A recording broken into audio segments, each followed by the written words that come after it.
Rahmania Astreni, muda, cantik, imut. Komposernya adalah Rahmania Astreni, Björn Djupström, Patrick Jan, Rian Hamja. Produsernya adalah Björn Djupström di Northbound AB, Sweden. Aku agak bingung kenapa ditulis Northbound AB.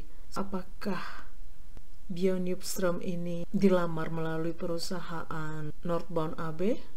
AB itu aksi bulak, itu sama dengan perseroan terbatas. Jadi aku ceklah siapa Björn Djupström ini. Ternyata dia punya perusahaan sendiri, namanya Smash Face Music AB. Jadi perusahaan Northbound Music Group ini berdiri tahun 2014, dan hasilnya kita lihat tahun pertama tidak ada omset sama sekali. Terus tahun kedua ada omset tapi pengeluaran lebih gede. Sampai tahun 2019 seperti itu keadaannya. Sedangkan Björn Djupström ini, kalau dilihat juga reputasi perusahaannya, kekayaan perusahaannya tidak sebanyak perusahaan Northbound sih, tapi perusahaannya itu tidak minus setiap tahunnya. Jadi artinya bisa dibilang lebih bagus keadaan ekonominya. Aku menyinggung ini karena heran saja mengapa Rahmania ini bekerja sama dengan Björn Djupström di perusahaan Northbound AB, bukan di perusahaan Björn itu sendiri. Di deskripsi YouTube-nya itu dia menyebut Björn Djupström sebagai Mr. Fantastic. Itu agak membuat aku tertawa gitu. Satu, apakah memang sebenarnya Björn membiarkan dirinya dipanggil seperti itu, atau ini bisa-bisanya Rahmania aja menyebut dia Mr. Fantastic, sekedar memuji gitu. Gimana bilangnya?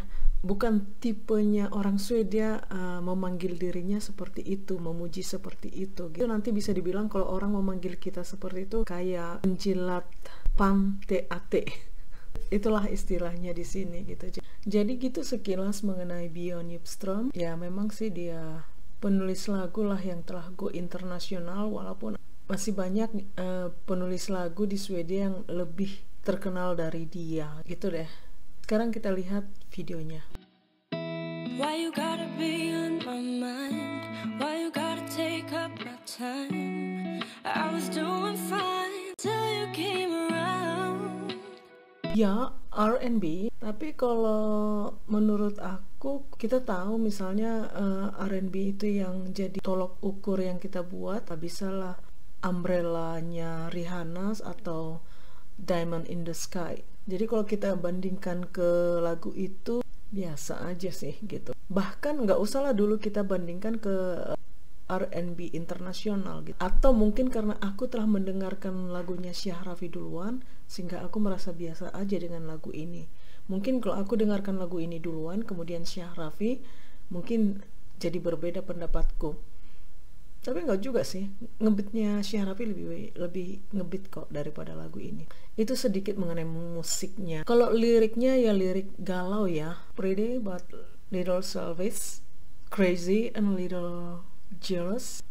I love to hate you and I hate to love you. Simple, mungkin bagus untuk anak muda. Tapi kalau kita nilai dari suatu karya bahasa, biasa aja gitu. Karena kemampuan merangkai kata, menggunakan kata itu adalah suatu karya. Tidak ada yang istimewa, jadi aku bilang biasa aja. Oke, itu mengenai musik dan mengenai lirik. Sekarang mengenai penyanyinya. Penyanyinya cantik, kayaknya ada darah Indianya nih ya. Matanya bulat, imut, tampang ada banget lah di dia.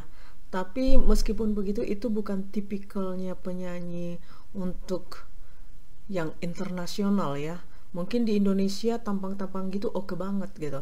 Tapi kalau untuk yang internasional ini, itu yang aku perhatikan dan pernah disebutkan produser J itu kan, suaminya Beyonce. Untuk yang laku dijual itu adalah yang bodinya seksi, bokongnya berbentuk, pokoknya seksi dan bitchy. Ada innocent-innocentnya gitu. Kalau Rahmania ini mempresentasikan penyanyi yang diminati di Indonesia lah gitu.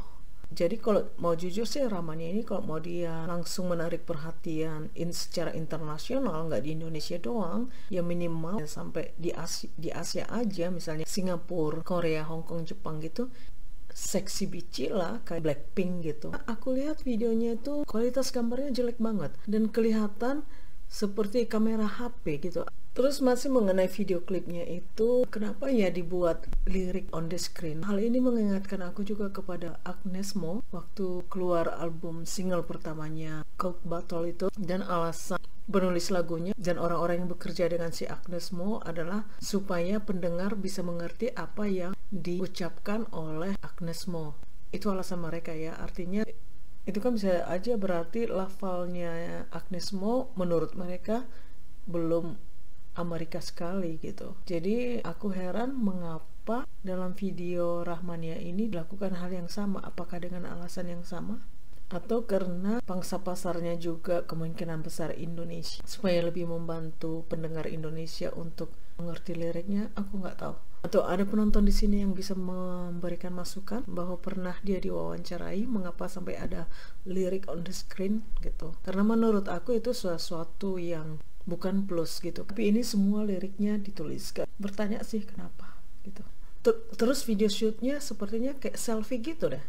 Jadi dia sendiri pakai kamera HP, kesannya ya yang aku lihat dari videonya itu gitu. Hal ini mengingatkan aku juga sih sama videonya Selena Gomez yang dia selfiean juga gitu kan. Tapi waktu dia selfie itu kan ada kamera lain yang menyoroti dia lagi selfie gitu. Walaupun hasil selfie-nya itu dia tunjukkan juga sebagai bagian dari videonya, tapi ini kayaknya video shootnya dia rekam sendiri gitu. Padahal sebenarnya kan enggak, karena ada dia bilang director, sutradaranya kan ada, pengarah gayanya kan ada.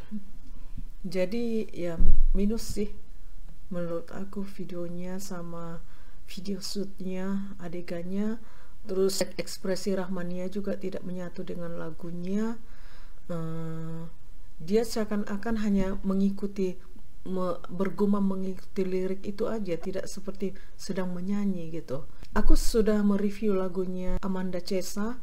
Nah, kalau Amanda Chesa itu kelebihannya memvisualisasikan lirik lagu. Dia jagonya gitu.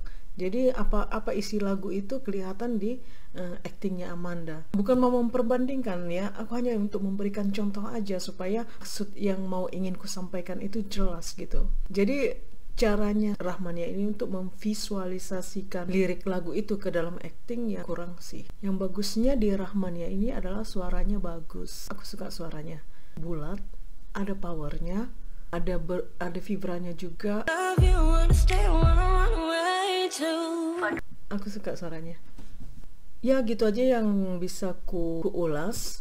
Jadi mungkin yang bisa ku katakan adalah untuk musik dengan hasil seperti ini dan dikatakan bekerja sama dengan penulis internasional mengecewakan.